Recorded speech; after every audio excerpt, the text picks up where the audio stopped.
Another day, another Yamaha BBT500-110. If I had a nickel for every time I said that, be a rich man. We're having problems with the input intermittent connection there, and then a rotary encoder for the sound type is not going all the way down to the first position of flat. So what are we gonna do? We're gonna check it out. All right, so I've just done a mechanical cleaning of the faceplate. Went through the pots in the encoder. I cleaned these guys out. Also cleaned out the contacts of these momentary switches here.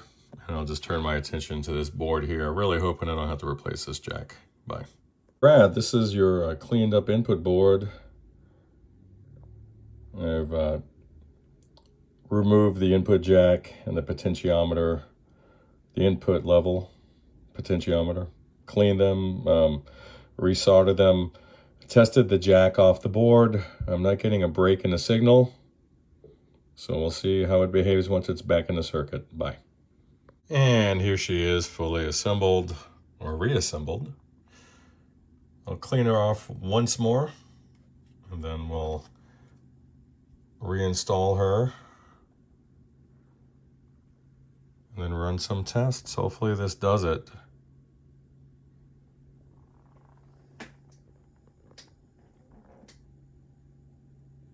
Talk to you later.